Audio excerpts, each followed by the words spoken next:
Antes de mais nada, gostaria de convidar as crianças para irem. Pode descer que a tia Adriana estarão esperando vocês na sala. Amém. Senhor, meu Deus, meu Pai, muito obrigado por essa noite em que sentimos a Tua presença, ao cantarmos hinos que nos fazem lembrar que um dia o Senhor vai voltar, Senhor, para nos buscar. Muito obrigado, Senhor, por esse culto especialmente planejado pelo Seu Espírito, para que possamos rememorar, Senhor, que um dia o Senhor vai nos buscar. Eu te peço, Senhor, continua abençoando a vida dos meus irmãos, estes, Senhor, que durante muito tempo das suas vidas não negaram a sua fé, continuaram firmes, Senhor, inabaláveis, acreditando na sua vinda. Eu te louvo, Senhor, por esses idosos que para nós são referências de fé, de amor e de piedade. Continua fortalecendo a sua igreja, continua fortalecendo o seu povo, Senhor, até o dia glorioso da sua vinda. É o que nós pedimos em nome de Jesus. Amém. Amém. Beleza. Pode ficar à vontade, irmãos. Eu gostaria de ler com vocês o texto de Hebreus, para darmos início ao estudo sobre a vinda de Cristo. Gostaria que os irmãos abrissem comigo. Confesso que, em matéria de escatologia, eu tenho pouco conhecimento. Mas isso não quer dizer, irmãos, que a gente não deva se preocupar com relação à vinda do Senhor. Eu lembro que quando eu cheguei na igreja, há 15 anos atrás, 16 anos atrás, o pastor Gideon estava fazendo um estudo exaustivo do livro de Apocalipse, e com grande profundidade eu comecei a ouvir a primeira vez a respeito dos dias que virão, por intermédio do amado pastor Gedeon. De lá para cá, irmãos, poucas vezes em nossa igreja nós temos visto esses temas sendo abordados de uma maneira mais recorrente. Se salvo me engano, em 2018 nós elaboramos uma revista bíblica dominical que fala sobre a vinda do Messias, né? Vinda de Cristo, breve virá. E de lá para cá a gente tem comentado algumas coisas. Hoje pela manhã, não de forma coincidente, né? Nós estávamos estudando sobre os sinais que antecedem a vinda do Senhor e que nos demonstram realmente que está próximo. Nunca um tema foi tão abordado ao longo dos séculos como a volta de Cristo. E eu gostaria de ressaltar com os irmãos que nunca foi tão urgente para a igreja falarmos sobre isso. Eu não sei se você tem percebido, esse tema voltou, né, a ser comentado. Inclusive, nas redes sociais, você pode ver, em YouTube, muitos pregadores já começando a falar, e muitos até que não são pregadores, até mesmo nem crentes, falando dos sinais que já se podem ver. É evidente, irmãos, que à medida que o tempo se aproxima, mesmo que a gente não saiba a data, a hora certa da vinda do Senhor Jesus, já é possível vislumbrar que algumas coisas já estão acontecendo, que vai marcar essa vinda. Então, é urgente a gente fazer essa reflexão e intensificarmos. O livro de Hebreus fala justamente disso. Hebreus capítulo 10, versículo 23, eu queria que os irmãos abrissem comigo, sobre essa necessidade que temos de, a cada vez que o tempo se aproxima, a gente falar mais acerca da volta de Cristo. É por isso, então, que o Espírito Santo conduziu a direção daqueles que cuidam dos idosos a trazer esse tema tão especial. Retenhamos firmes a confissão da nossa esperança, porque fiel é o que prometeu. E consideremo-nos uns aos outros, para nos estimularmos à caridade e às boas obras. não deixando a nossa congregação, como é costume de alguns, antes, admoestando-nos uns aos outros, e tanto mais quanto vedes que se vai aproximando aquele dia. Percebam, irmãos, que o apóstolo, ou o escritor de Hebreus, nos traz um alerta. À medida que o tempo vai se aproximando, à medida que aquele dia, que os sinais vão se intensificando e você vai percebendo que o dia se aproxima, aí sim você tem que falar, admoestar. Não deixar a congregação como é costume de alguns, mas admoestar a igreja a permanecer firme na obra, no amor, no serviço ao Senhor. Essa é a tônica que o Escritor nos traz, e é isso que nos motiva a falarmos a respeito da volta de Cristo essa noite. Irmãos, esse é um tema muito difícil de ser tratado, é um tema complexo, né? Nós temos várias vertentes. A questão, principalmente, das divergências, é o método de interpretação das profecias, dos textos proféticos, dos textos apocalípticos e os proféticos apocalípticos do Antigo Testamento. Basicamente, existem dois métodos que são de interpretação que são utilizados nesses textos apocalípticos. É o método literal e o método alegórico ou figurativo. Eu sou do ponto de vista do método literal como o melhor método para entender os textos proféticos. O que seria esse método literal? O método literal de interpretação é o que dá a cada palavra o mesmo sentido básico e exato que teria no uso costumeiro, normal, cotidiano, empregado de modo escrito, oral ou conceitual. Chama-se método histórico-gramatical, para ressaltar o conceito de que o sentido deve ser apurado mediante considerações históricas e gramaticais. E nós temos evidências que comprovam que esse método, o método literal ou histórico-gramatical, é o mais satisfatório, é o melhor a ser utilizado para a compreensão dos textos proféticos. Porque um deles, a abordagem literalista não elimina cegamente as figuras de linguagem, os símbolos, as alegorias e os tipos. No entanto, se a natureza das frases assim exigir, ela se presta prontamente ao segundo sentido. Os irmãos estão me acompanhando o raciocínio? O segundo ponto a favor do método literal, esse método é o único freio sadio e seguro para a imaginação do homem. É esse método que vai causar no intérprete o medo de fugir da literalidade do texto, do contexto histórico, daquilo que o termo está tentando nos comunicar. Então, esse é o segundo motivo. E o terceiro motivo que eu gostaria de destacar, esse método é o único que se coaduna com a natureza da inspiração. A inspiração completa das Escrituras ensina que o Espírito Santo guiou o homem à verdade e os afastou do erro. Nesse processo, o Espírito Santo de Deus usou a linguagem e as unidades de linguagem como sentido, não como som, como as palavras e pensamentos.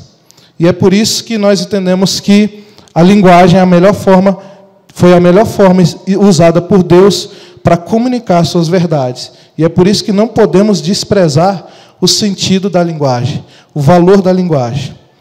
Alegoria, o método alegórico, o que seria isso, então? É um método que busca interpretar um texto literário considerando o sentido literal, veículo para um sentido secundário. Aí que está o detalhe. E aí eles conferem a esse sentido secundário um sentido mais espiritual e mais profundo.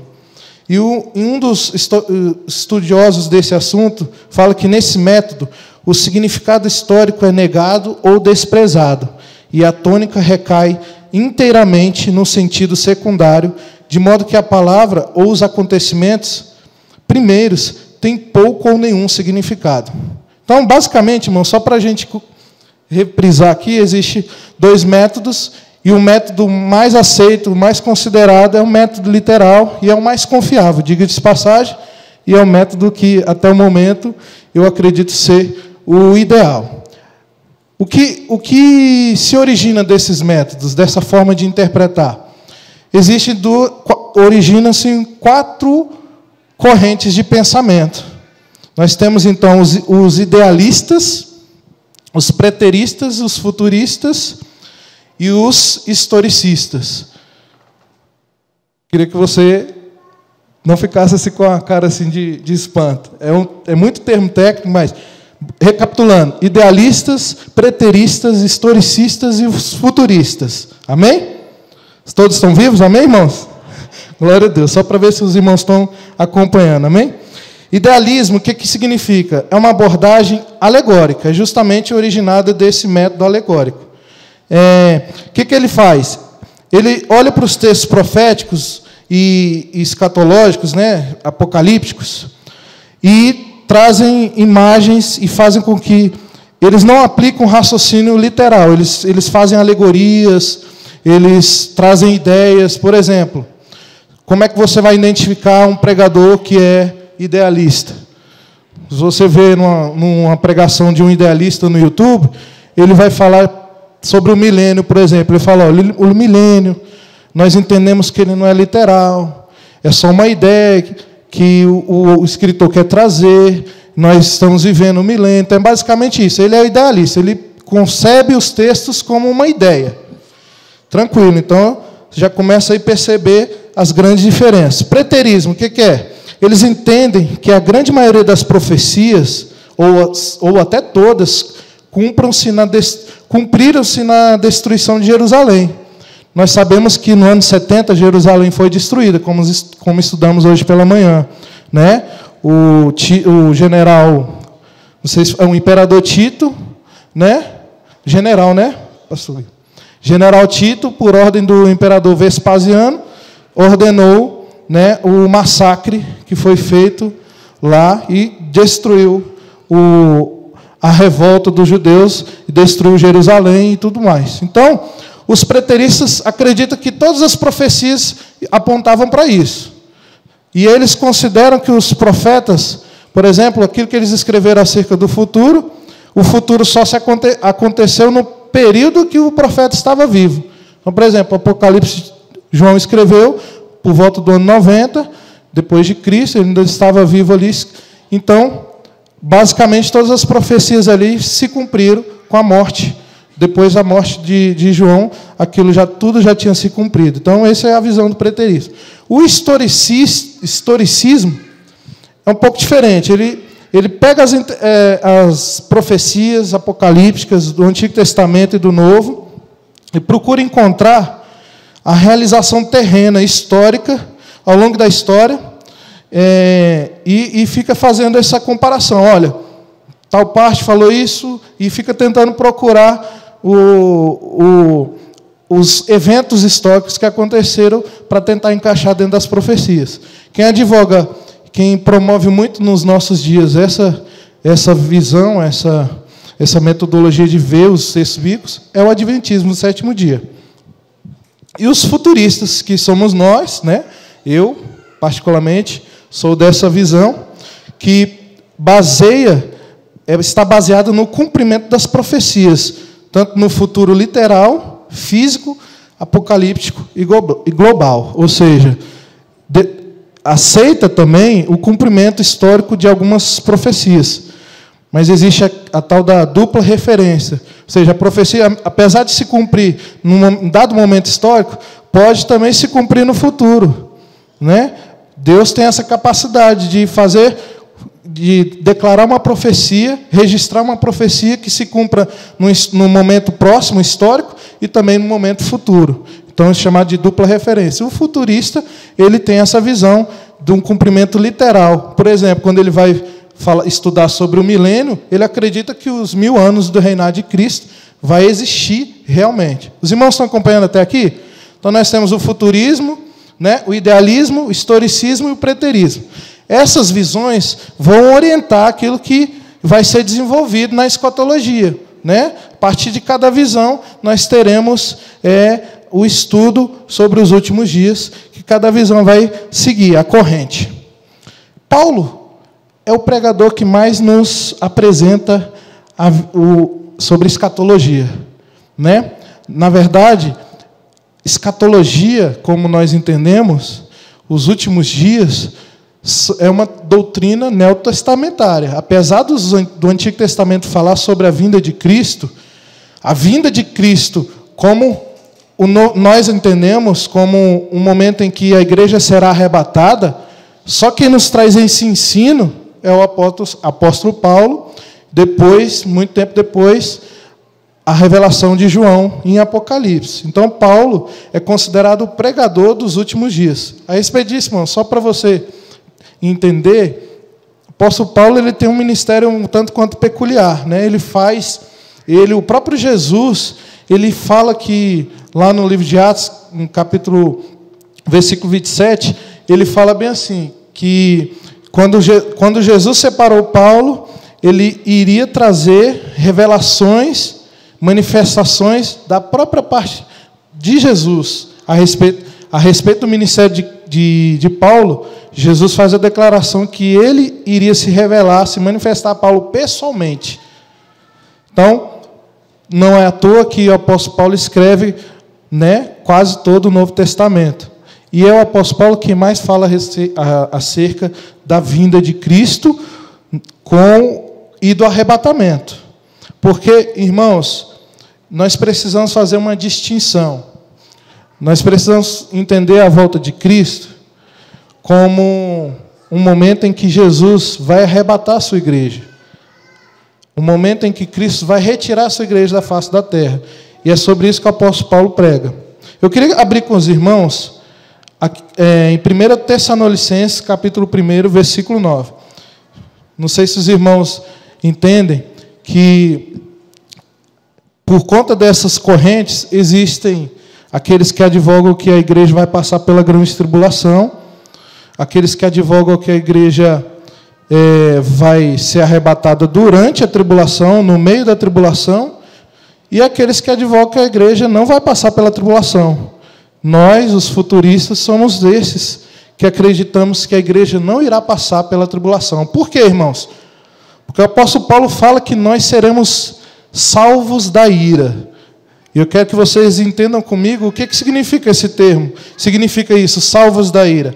1 Tessalonicenses, no capítulo 1, versículo 9. Todos conseguem ver ali? Eu vou abrir no meu, porque ele está meio de lado. Diz assim: pois eles mesmos relatam de que maneira vocês receberam e como se voltaram para Deus, deixando os ídolos a fim de servir ao Deus vivo e verdadeiro, e esperar dos céus o seu Filho, a quem ressuscitou dos mortos, Jesus, que nos livra da ira que há de vir, que nos livra da ira futura. Em outros textos, que nos livra da ira vindoura. Amém, irmãos? Quantos serão livres da ira vindoura aí? Amém? Glória a Deus. Então, o apóstolo Paulo aqui ele já traz, no início da sua carta, ele fala que a ira de Deus não está destinada ao seu povo. 1 Tessalonicenses, capítulo 5, versículo 9. Eu queria ler esse texto juntamente com os irmãos também. Este texto aqui é emblemático, irmãos. É uma pedra no sapato para aqueles que acreditam que a igreja irá passar pela grande tribulação. O pastor Lutero, no culto passado, muito bem falou que a vinda de Cristo será como nos dias de Noé. Nos dias de Noé, todo mundo sabia que Noé estava construindo a arca. Ou seja, representando todos aqueles que já ouviram a palavra do Senhor. E era um sinal muito notório que aquela grande arca estava sendo elaborada para um fim específico, né? E ninguém perguntava, o que você está fazendo? Todo mundo via, aquilo ali era uma pregação. Os próprios intérpretes falam que aquilo era uma pregação para aquela geração. Da mesma forma, a palavra de Deus é a pregação. Cristo vai voltar. E ele veio repentinamente. A ideia que é tratada aqui no texto, que o apóstolo, que Mateus fala lá, é justamente essa ideia repentina. E aqui o apóstolo Paulo confirma essa ideia falando, olha, porque Deus não nos destinou para a ira, mas para recebermos a salvação por meio de nosso Senhor Jesus Cristo. Fala assim, eu não fui destinado para a ira. Fala assim para o seu irmão. Eu não fui destinado para a ira. Você pode dar uma glória a Deus, irmãos? Irmãos, muitos estão pregando aí que a igreja vai passar pela grande tribulação, utilizando textos descontextualizados, com a visão idealista, com a visão historicista, tentando falar com que a igreja irá passar pela grande tribulação. Eu discordo dessa ideia. Um dos motivos é esse. O apóstolo Paulo, quem mais defendeu sobre o arrebatamento da igreja foi o apóstolo Paulo, e ele traz aqui na sua primeira carta aos Tessalonicenses. Em Romanos também ele fala sobre isso, que a igreja não está destinada para a ira. Romanos 5, do versículo 8 ao 9. Gostaria que os irmãos abrissem comigo. Amém? Mas Deus prova o seu amor para conosco em que Cristo morreu por nós, sendo nós ainda pecadores. Logo, muito mais agora, sendo justificados pelo seu sangue, seremos por ele salvos da ira. Glória a Deus, aleluia. Irmãos, seguindo no texto, no estudo da carta do apóstolo Paulo, a carta que mais fala acerca do arrebatamento da igreja, nós vemos que ele fala sobre a apostasia, né? Em 2 Tessalonicenses, capítulo 2, eu queria que vocês abrissem comigo. 2 Tessalonicenses, ele volta a escrever aquele povo de Tessalônica, e ele fala, irmãos, do versículo 1, quanto à vinda de nosso Senhor Jesus e a nossa reunião com Ele, rogamos a vocês que não se deixem abalar, nem alarmar tão facilmente, quer por profecia, quer por palavra, quer por carta supostamente vinda de nós, como se o dia do Senhor já estivesse chegado. Aqui ele está fazendo um alerta àquela igreja, que provavelmente por cartas como que do apóstolo Paulo, filosofias e até mesmo outras pessoas falsificando as cartas de Paulo, tentando atribuir aquele momento que ele estava passando por provações, porque no contexto da Epístola 1 e da Epístola 2 de Paulo, você vai ver que a igreja estava passando por tribulações. E aqui ele está fazendo alerta, olha, não vos demoveis facilmente do vosso entendimento, não vos deixe abalar, nem alarmar tão facilmente, quer por profecia, quer por palavra, por carta como que vinda de nós, como se o dia do Senhor já tivesse chegado. Aqui eu queria que você destacasse essa expressão dia do Senhor, porque também nós vamos entender pelos textos bíblicos que esse dia do Senhor tem um significado da ira do Senhor, da manifestação da ira do Senhor. Como se o dia do Senhor já tivesse chegado. Não deixe que ninguém os engane de modo algum. Antes daquele dia virá a apostasia, e então será revelado o homem do pecado, o filho da perdição. Este se opõe e se exalta acima de tudo o que se chama Deus ou objeto de adoração, chegando até a sentar-se no santuário de Deus, proclamando que Ele mesmo é Deus. Veja, irmãos, que ele fala aqui que esse dia, o dia do Senhor, não virá antes daquele dia. Não virá antes da apostasia e da revelação do iníquo. Agora entenda, irmãos, esse termo apostasia. Eu queria que deixasse aqui o texto, esse texto aí em que fala esse termo apostasia. Muitos interpretam esse termo no sentido de afastamento espiritual. Mas, irmãos, existem 13 lugares da Bíblia em que esse termo aparece na Bíblia. Somente dois lugares da Bíblia existem no sentido de afastamento espiritual. Nós vamos ver isso lá em 1 Timóteo 4. Aliás, nós vamos ver aqui em 1 Timóteo 4, versículo 1, isso, pode botar para mim, por gentileza? no sentido de afastamento espiritual, irmãos. Nós temos, então, 15 vezes, na verdade são 13, são 15 vezes no Novo Testamento, e apenas 3 delas no sentido de afastamento espiritual. 12 vezes, as outras 12 vezes se refere a afastamento físico, né? Então, 1 Timóteo é uma delas, no sentido de afastamento espiritual. Mas o Espírito expressamente diz que nos últimos dias apostatarão alguns da fé, dando ouvidos a espíritos enganadores e a doutrinas de demônios. Apostatarão da fé.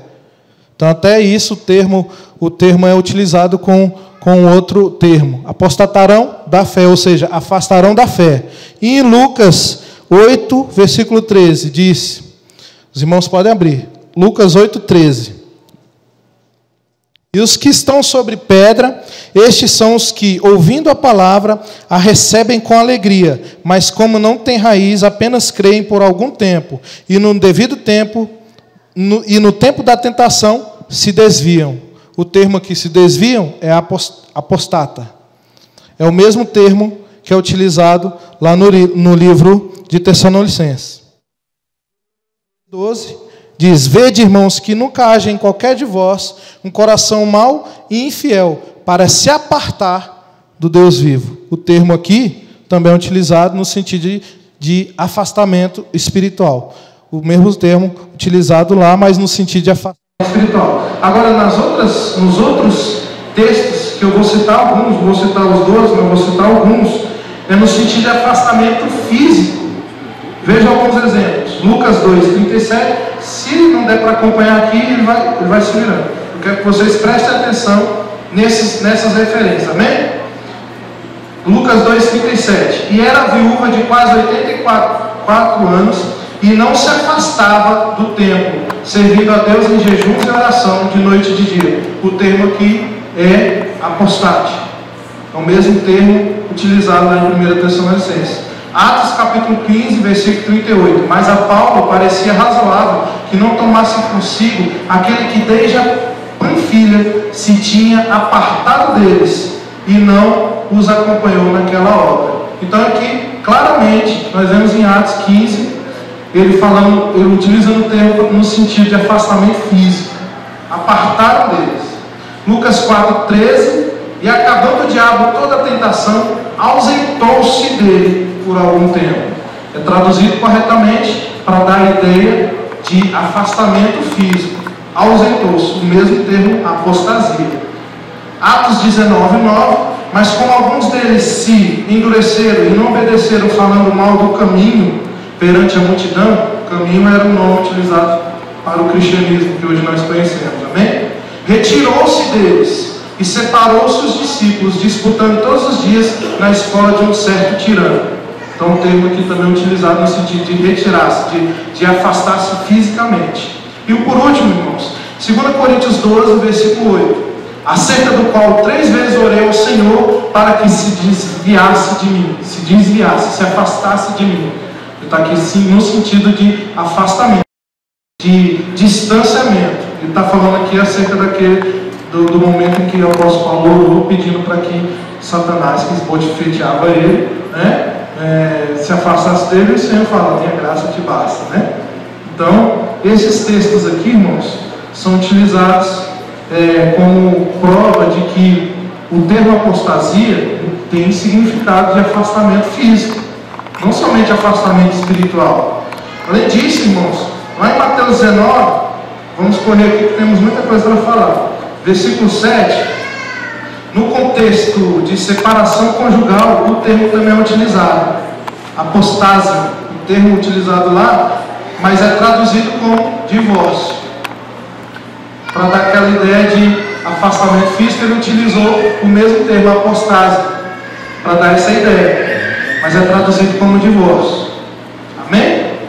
Interessante, irmão, só para registro aqui, de que no início das versões bíblicas era utilizado o sentido de afastamento físico. As traduções eram utilizadas literalmente: afastamento, retirada. Lá na Bíblia, a versão de Wycliffe, 1384, nós temos isso. Na versão Tyndale Bible, 1526, do ano 1526, até a Bíblia de Genebra, de Genebra, né? 1608, a versão anterior à versão do rei Tiago. A partir da versão do rei Tiago, eles começaram, claro, por influência da teologia predominante da época, eles começaram a trazer o termo apostasia no sentido de afastamento espiritual. Mas até as outras versões ele falava literalmente, é afastamento, é retirada, é afastamento físico. Então, irmãos, segundo Tessalonicenses 2, eu queria que o irmão voltasse no texto, e vocês também, segundo Tessalonicenses 2, 3, ninguém de nenhum modo vos engane, porque isto que? O dia do Senhor, o dia do juízo divino, mencionado no final do versículo anterior, versículo 2, não acontecerá sem que primeiro venha a apostasia, ou seja, o afastamento, e depois disso seja revelado o homem da iniquidade, o filho da perdição. Observe que Paulo disse que após a apostasia o destruidor seria revelado. O destruidor seria revelado. Então, é uma ideia totalmente diferente do que os pós-tribulacionistas trazem. Eles trazem o significado de afastamento, de apostasia como um afastamento espiritual, e falam que a igreja vai passar por essa tribulação, vai ver esse falso profeta e tudo mais. Então é uma ideia diferente. Deus não reservou a ira para os seus filhos. Amém? Cristo nos livra da ira. Tenha sempre em mente, irmãos, que a noiva do Senhor não foi reservada para a destruição. O termo dia do Senhor, eu queria ler com os irmãos. Não vai dar para ler todos os textos, mas no Antigo Testamento tem uma série de referências que falam que o dia do Senhor trata-se de um dia de trevas, densas trevas, de matança, de muita perseguição, de muita luta. É porque a gente tem essa concepção errada mesmo do termo. Apostasia, ao longo do tempo, foi se tornando um termo assim, mais voltado para essa questão de afastamento espiritual. Até mesmo a gente utiliza no dia a dia, né, pastor? O irmão apostatou, sei lá, o irmão desviou, no sentido de desviar da fé. Mas o termo aqui trazido não foi traduzido, foi transliterado. O termo apostasia ali é um termo diretamente do grego. Ele foi transliterado. O que significa isso? É diferente de traduzir. Transliterar é pegar a letra A lá do grego e joga ali o A. O P do grego joga ali o P. O O do grego joga o O. O S joga o S. E aí trouxe o termo ali. Então eles não traduziram. Essas versões que você provavelmente tem uma delas aí, não traduz aquele termo. Então, ele não traz o significado daquilo que o autor quis trazer naquele texto ali. Apostasia no sentido de afastamento físico. Então Jesus não vai vir, o anticristo não vai se manifestar antes desse afastamento, antes da retirada da igreja. Amém? Porque nós não estamos destinados para o quê? Para a ira, mas para a salvação em Cristo Jesus. Amém, irmãos? No versículo 6, olha só como a ideia se segue pelo contexto. Versículo 6, eu queria analisar com vocês. E agora sabeis o que o detém. Detém quem, irmãos? O anticristo, que está falando sobre o anticristo aqui, agora. Para que ele seja revelado somente em ocasião própria. Novamente, Paulo repete que o anticristo será revelado, mas dessa vez ele diz que não será antes do tempo, pois até lá algo o detém. O que o detém, irmãos? O que detém o anticristo, a manifestação do anticristo? Nós vamos ver mais à frente no contexto. Versículos 7 e 8. Olha só, com efeito, o mistério da iniquidade já opera, e aguarda somente que seja afastado aquele que agora o detém. Então ele está falando do mistério da iniquidade. Nós sabemos que o mistério da iniquidade já opera. Desde o início da igreja, desde o início do mundo, desde que o mundo é mundo, o mistério da iniquidade já opera. Mas existe aquele que detém a manifestação do iníquo, a revelação do iníquo. O que detém? Versículo 8. Então será de fato revelado o iníquo. Pela terceira vez Paulo diz a mesma coisa. Antes tem que acontecer algo para somente depois o anticristo ser revelado. Então, pelo contexto, irmão, você vai ver que o apóstolo Paulo está defendendo o arrebatamento. Ou seja, quando é que a vinda de Cristo vai ser para a igreja, irmãos? No dia do arrebatamento, a gente não sabe. A gente não vai ficar aqui para ver nem a revelação do inimigo, nem a ira, nem a tribulação derramada por Deus. A gente vai ver prenúncios disso, mas o Senhor Jesus vai retirar a sua igreja, porque a igreja não é destinada para a ira, mas para a salvação em Cristo Jesus. Amém? O que é o dia do Senhor? O dia do Senhor é justamente que é tratado aqui como essa manifestação da ira do Senhor, em que lá no Apocalipse você vai ver a manifestação da ira do Senhor sendo derramada lá nos cálices, nos selos, nas taças, as taças da ira do Senhor. Todo aquele período de tribulação será o derramamento da ira do Senhor. Você acha que a noiva do Senhor vai passar por isso? Isso seria ilógico, irmãos. Nós não fomos destinados para isso. E aí, interessante a gente entender justamente isso. Você é a noiva de Cristo. Quando Jesus vier para resgatar a sua igreja, nós estaremos aonde? Nós estaremos com Cristo. A Bíblia fala que nós seremos arrebatados com eles nos ares, encontraremos com ele nos ares. E aí depois disso vai seguir o que, irmãos? As bodas do Cordeiro, amém? As bodas do Cordeiro. Nós estaremos ali festejando durante os 7 anos da tribulação. Enquanto pega para cá para estar correndo aqui embaixo, né? A Bíblia fala que Satanás será solto, né? Vai perseguir aqueles que ficarem, né? A ira vai ser manifestada, a ira de Deus, as taças da ira do Senhor vai ser manifestada, e a gente vai estar festejando as bodas do Cordeiro, porque Deus vai retirar a sua igreja. Aleluia. Quando Jesus voltar com grande glória, ele vai voltar com os seus santos anjos. Apocalipse 19. Não mais como noiva, lá fala sobre a esposa que virá. A gente já vai ter casado com Cristo. A figura aqui do matrimônio é importante, irmãos, para a gente entender. As revelações são trazidas aqui. Em Apocalipse 19 a gente vai voltar com Cristo, mas não mais como noiva, como esposa. Está lá, capítulo 19. Você vai ver que essa esposa, os anjos do Senhor e toda a igreja vai vir para reinar com Cristo durante 1000 anos. E aí foi aquilo que eu falei no início. A gente acredita literalmente no reinado de Cristo durante 1000 anos aqui na terra. E aí quando Jesus tocar com os pés lá no Monte de Jerusalém, o Monte de Jerusalém vai fender com o sopro da sua boca, da espada, né? Vai vir e vai matar o dragão, que é a serpente, que é Satanás, a antiga serpente Satanás. Então a gente vai estar lá em cima.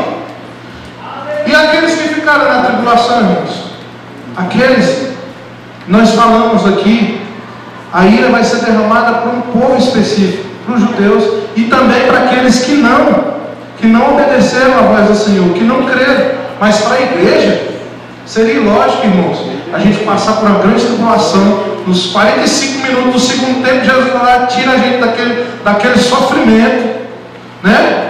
Pega para capar, pega, não pega, vai para ali, vai para cá, e o negócio é a igreja sofrendo. E aí no finalzinho, Jesus vai lá e arrebata a gente encontra com ele nos ares. Olha só, imagina a cena. A gente encontra com Cristo nos ares, segundo os pós-tribulacionistas, é assim, no final de tudo, da tribulação, a gente encontra com ele nos ares, depois volta. Não tem sentido nenhum isso. A gente encontra com Cristo e já volta para pisar na terra. Não faz sentido. Quando nós vemos a alusão da vinda de Cristo, a manifestação visível de Cristo, nós vemos apóstolos falando, os anjos falando, declarando: olha, varões galileus, porque eles estão vendo, olhando para cima, da mesma forma como vocês viram ele subir, vocês virão ele descer. Irmãos, a gente não vai estar aqui para ver ele subir, descer, não. A gente já está vindo com ele, né? Junto com a igreja, amém? Não tem lógica a gente passar pela grande tribulação, né? Então, apóstolo Paulo, ele defende essa ideia, e nós, irmãos, precisamos pregar mais sobre isso. O tempo já não me cabe mais, e eu gostaria de voltar, só para finalizar, para mostrar para a igreja aquilo que nós devemos, como devemos agir, então, para guardar a vinda do Senhor. O próprio 1 Tessalonicenses, ele fala aqui, no versículo 5, no finalzinho, Ele diz: agora lhe pedimos, irmãos, capítulo 5, versículo 12, lhe pedimos, irmãos, que tenham consideração para com que se esforcem no trabalho entre vocês, que lideram no Senhor e o aconselho. Tenham-nos na mais alta estima, com amor, por causa do trabalho deles. Vivam em paz uns com os outros, exortamos vocês, irmãos, a que advirtam os ociosos, confortem os desanimados, auxiliem os fracos, sejam pacientes com todos, tenham cuidado para que ninguém retribua mal com mal, mas sejam sempre bondosos uns para com os outros e para com todos. É neste contexto que nós devemos viver, irmãos. E no contexto de Hebreus, à medida que o tempo vai se aproximando, a gente tem que exortar mais a igreja. E é importante, irmãos, é importante o trabalho dos pastores, é importante o trabalho de vocês, idosos, os anciãos da igreja, aqueles que têm um tempo mais com o Senhor, aqueles que não negaram a fé e que aguardam até hoje a manifestação da vinda do Senhor Jesus, que para a igreja vai ser como um rapto, que nós não estaremos destinados para a ira. Vocês, é essencial para exortar, para admoestar, para redarguir aqueles que, porventura, queiram sair, queiram deixar de congregar. E o escritor ainda fala: olha, tem que ser intensificado, essa pregação tem que ser intensificada à medida que vocês percebam que o Senhor Jesus está voltando. E é com base nisso, irmãos, que eu gostaria de encerrar falando para vocês: não deixe de pesquisar. Eu comecei agora meus estudos a respeito disso, mas é um tema que é importante você pesquisar, porque Jesus está voltando, irmãos. E a gente não pode ser pego de surpresa, porque não vivemos na noite para que aquele dia seja surpresa para nós. Pelo contrário, nós vivemos no dia, porque a ira não está destinada para nós, é a salvação em Cristo Jesus. Deus não nos reservou para a ira, mas Ele nos reservou para a salvação. Queria que você ficasse em pé, amém? Desculpa por ter demorado, passando um pouco do tempo, mas é um tema tão complexo e eu não tenho tanto domínio assim, mas espero que os irmãos tenham guardado aquilo que eu pude trazer para os irmãos. O Espírito Santo há de fazer o papel dele de cravar nos nossos corações a sua palavra, amém? E eu espero que vocês sejam encorajados a estudar, estejam encorajados a buscarem mais conhecimento a respeito da vinda do Senhor, para que você possa esperar, aguardar e dizer: Maranata, ora vem o Senhor Jesus, amém? Feche seus olhos, vamos orar. Senhor meu Deus, obrigado por essa noite, obrigado por essa oportunidade que o Senhor nos dá de estudar um pouco acerca da Tua palavra e da Tua vinda, Senhor.